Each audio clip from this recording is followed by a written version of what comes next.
Comme nous l'avons vu dans ma dernière vidéo, la dure réalité de la perte de poids, partie 1, où j'évoquais 4 effets négatifs méconnus et très importants quand on se lance dans une perte de poids qu'il faut absolument connaître. C'est pour ça, là, c'est une suite, c'est la partie 2 où je vais également citer 4 autres effets négatifs parce que vous allez voir dans cette vidéo qu'il y a énormément d'effets négatifs en perte de poids. C'est pour ça que je trouvais ça intéressant de faire deux parties. Et c'est pour ça, n'hésitez pas à aller voir la partie 1. Je vais vous mettre le lien en description pour ceux qui ne l'ont pas vu. Mais tout d'abord, je tenais à me représenter. Pour ceux qui ne me connaissent pas, je m'appelle Louis, je suis futur coach en nutrition et sur cette chaîne, je vous partage, à mon humble niveau bien évidemment, tous mes conseils aussi bien pour se transformer aussi bien psychologiquement que physiquement.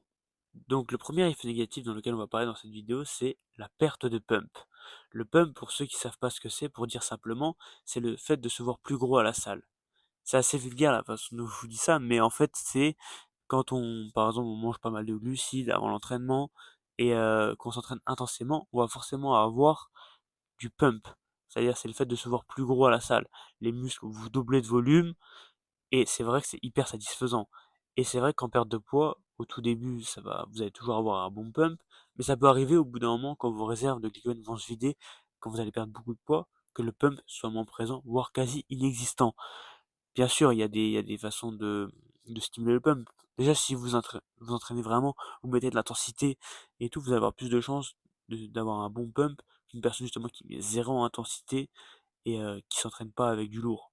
C'est évident. Aussi, moi j'ai vu la différence personnellement quand je prends une grosse collation à 800 calories, pancake, banane, vraiment une grosse collation, et je prends juste 150 grammes de banane, voire je vais agir à la salle. Forcément, la congestion n'est pas la même, mais même en faisant tout bien, il va arriver au bout d'un moment dans votre déficit, quand vous allez vraiment commencer à être sec, à perdre beaucoup de poids, où le pump sera beaucoup moins présent, et ça même en mettant de l'intensité et en mangeant aussi beaucoup de glucides avant l'entraînement. On dit souvent qu'il faut manger beaucoup de glucides et, avant l'entraînement, mais même comme ça, c'est pas dit que vous ayez un pump du démon. Bien sûr, plus vous allez être sec, plus vos muscles vont ressortir et plus votre pump va être impressionnant. Forcément, quelqu'un qui a 20% de body fat, de gras, et quelqu'un qui en a 10, bah, le pump sera complètement différent. C'est évident. La personne qui va être à 10%, ce sera beaucoup plus impressionnant parce qu'elle sera sec. On dit souvent, justement, quand on est sec, on paraît double de volume. Mais forcément, au bout d'un moment, on a un déficit calorique et personnellement, moi, je suis un peu dans ce cas-là actuellement. Je commence à être de plus en plus sec. Et je sens que le pump est beaucoup moins présent que quand j'étais beaucoup plus en calories. Mais vous en faites pas, une fois que vous allez finir votre perte de poids, vous allez remonter les calories. Déjà, vous serez sec. Et en plus, vous allez remonter, vous allez manger beaucoup plus de glucides. Donc, vous retrouverez ce pump-là et ce sera, vous allez paraître double. Et vous aurez limite un physique de manga. Ça va être hyper impressionnant. Le deuxième effet négatif dans lequel on va parler, c'est la baisse de la libido. Et ce que je vais dire, c'est vraiment une baisse que j'ai remarquée surtout pour moi personnellement.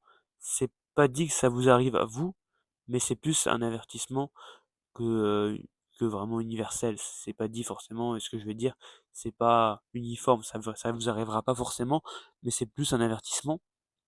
Personnellement, moi, la baisse de la libido, je l'ai vraiment senti quand j'ai baissé énormément mes lipides. C'est-à-dire, j'étais vraiment très très bas niveau lipides et j'ai senti que j'avais vraiment plus d'énergie. Et ça arrive souvent aux gens qui baissent leurs calories trop drastiquement. Ils commencent une perte de poids, ils passent de 3000 calories par exemple à 2000 calories. D'un coup, une grosse baisse. Du coup, on dit souvent que la libido est chute. Ils ont moins de motivation, ils ont moins d'énergie justement, et ils ont moins envie de réaliser des choses dans la vie. C'est souvent ce qu'on dit quand on a une testostérone élevée, on a envie de procréer, on a envie de pousser du lourd à la salle, on a envie de faire plein de choses, et quand la libido, ou la testostérone, pardon, est basse, bah là, c'est l'inverse. Et moi, c'est ce qui m'est arrivé personnellement.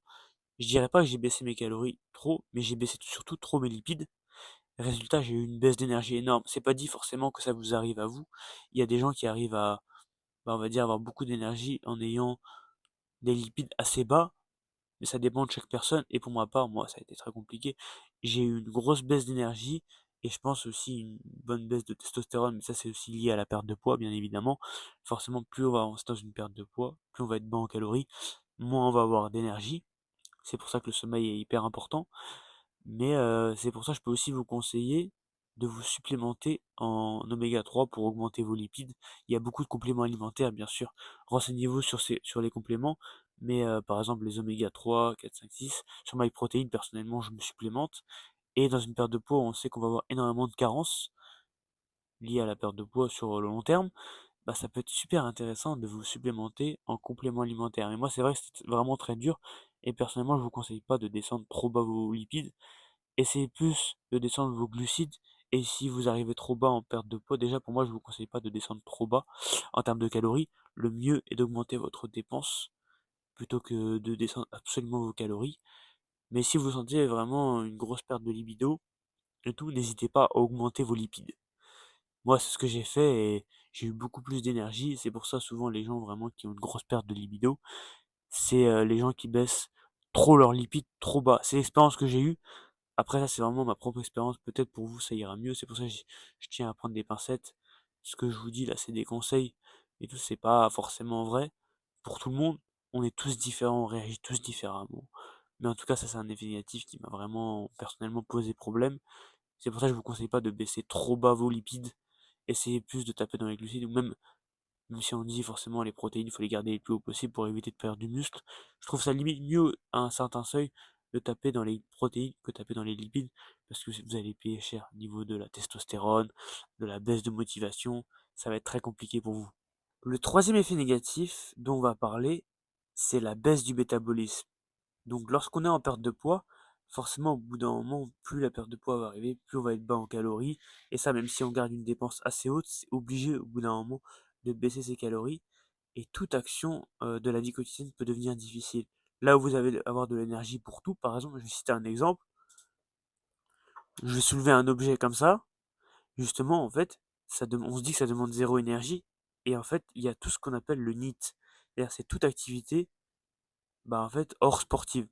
C'est-à-dire, c'est aller marcher, aller vous faire vos courses, toute action, en fait, de la vie quotidienne. Par exemple, aller faire le ménage, des actions de la vie courante, et bah, même ça va devenir hyper compliqué pour vous, en fait, parce que vous allez avoir de moins en moins d'énergie, il va y avoir une réelle baisse du métabolisme, et en plus, vous allez devoir forcément descendre vos calories, et ça, même si vous faites énormément de sport, au bout d'un moment, vous allez arriver à avoir un seuil où vous pourrez plus, en fait, faire suffisamment de sport, parce que sinon, vous allez être justement en surcharge, et vous allez être obligé de baisser vos calories, et plus vous allez baisser vos calories, moins vous allez avoir d'énergie, et des actions de la vie courante, ça va devenir hyper dur. Par exemple, aller passer l'aspirateur, ranger de la vaisselle, vraiment des actions de la vie courante, ça va devenir difficile. Même des fois, juste de porter un objet, ça va devenir dur. Donc forcément, au début de perte de poids, vous n'allez pas vous rendre compte de ça, mais plus vous allez avancer, plus vous allez perdre du poids, vous allez être de plus en plus sec, et plus ça va être compliqué des actions de la vie courante que vous faisiez sans effort, et bah là, ça va vous commencer à vous demander des efforts. En plus de ça, c'est vrai que notre cerveau il est très feignant, justement. Si on écoutait notre cerveau, on ferait rien. Et quand on est en perte de poids, en plus, on n'a pas de motivation, on a envie de rien faire. Par exemple, moi, il y a des jours où je sais que si je m'écoutais, je ferais rien. C'est pour ça, faut pas écouter, faut être très discipliné, faut avoir une vraie routine parce que plus justement votre perte de poids va avancer, plus ça va être dur, vous allez avoir envie de rien faire. Et c'est justement, c'est dans ces moments-là qu'il faut vraiment se mettre, pardonnez-moi le terme, un coup de pied au cul, parce que si vous écoutez trop, vous allez vraiment rien faire et vous allez plus perdre de poids forcément. Donc c'est pour ça que c'est une vraie discipline et une perte de poids, c'est pas à prendre à la légère, c'est pas fait pour tout le monde. Faut être dans un bon environnement et ouais, tout ce qui est NEAT, c'est hyper important. C'est toutes les calories que vous allez brûler en dehors de la salle. C'est pas le cardio, c'est pas la musculation, c'est toutes les activités de la vie courante. Même respirer, justement, ça brûle des calories. Quand vous dormez, vous brûlez des calories. Ça, c'est hyper intéressant et c'est pour ça que c'est à pas négliger. Pour conclure cette vidéo, on va parler du dernier effet négatif, le fait d'avoir froid, tout simplement, le refroidissement. Plus vous allez avancer dans votre perte de poids, et bah c'est possible que vous ayez cet effet négatif, le fait d'avoir froid. Moi, je l'ai eu et je l'ai en ce moment parce que je suis également en perte de poids. Tout simplement, il faisait beau dehors, il faisait chaud, ça arrivait, et j'allais voir ma famille, je leur disais, ah dis donc, il fait froid aujourd'hui, et tout, j'étais obligé de mettre une doudoune, et ils m'ont dit, mais pourtant il fait pas froid. Et je me suis renseigné, parce que c'est là, je vous dis, c'est vraiment un effet méconnu. Je veux dire, et j'ai vu que c'était un signe de la baisse du métabolisme. Tout simplement, quand vous allez avancer dans votre perte de poids, ça va pas arriver dès le début, forcément. Et tout dépend du taux de gras que vous avez. On dit souvent, et c'est vrai, que la graisse corporelle, ça réchauffe. Tout simplement, une personne qui est en obésité, elle aura pas ces problèmes-là, forcément, contrairement à une personne qui a 10% de body fat. Et moi, actuellement, je suis en plein de cette période-là, je commence à avoir froid à des moments où je devrais pas. En plus, c'est pas évident parce que là, on est dans une période où il fait froid. Tout simplement, on est fin novembre, Donc ça peut aussi on peut ne pas se rendre compte de cet effet-là, on peut se dire: «Non mais c'est parce qu'il fait froid dehors», tout ça, donc moi je me suis mis à regarder la météo, je me suis dit: «Mais pourtant il fait pas très froid» et tout, enfin, les chiffres de la météo disaient qu'il faisait pas froid. Donc c'est là que je me suis rendu compte que c'était un réel signe de baisse du métabolisme, mais c'est hyper encourageant. Si vous avez ce signe-là, c'est que vous commencez vraiment à être sec, que vous poussez, votre corps dans ses retranchements, mais également que votre métabolisme baisse, donc c'est important de prendre en compte aussi ça, parce que de pas trop tirer la corde non plus, ça veut dire parce on veut toujours être plus sec, on veut toujours descendre, descendre, descendre, mais il faut aussi s'écouter. Mais en tout cas, c'est un signe, très clair d'une progression et bien sûr, ça veut pas dire que vous êtes écorché, que vous avez le physique à Arnold Schwarzenegger. On s'entend bien, mais c'est également un autre signe qui va dans le bon sens, avec aussi l'image que vous avez de votre physique dans le miroir. Il y a plusieurs signes. Faut pas prendre un signe et se dire: «Ah c'est bon, je suis sec, c'est bon, j'ai fini le jeu». Non, c'est un des signes qui prouve que vous avancez, très clairement vers votre objectif. Ça y est, on arrive déjà à la fin de la vidéo. Je tenais vraiment à vous remercier d'être resté jusqu'à la fin de la vidéo. Ça me donne énormément de force pour réaliser de prochaines vidéos YouTube. Je tenais également à vous préciser que je ne suis pas médecin, je n'ai pas la science infuse. Vous êtes aussi bien légitime de donner votre avis en commentaire ou même de me contredire, toujours dans le respect bien évidemment en commentaire, ça pourrait être intéressant. Et n'hésitez pas également à liker et à vous abonner pour me donner de la force. Et on se dit à la prochaine, gardez la pêche. Ciao!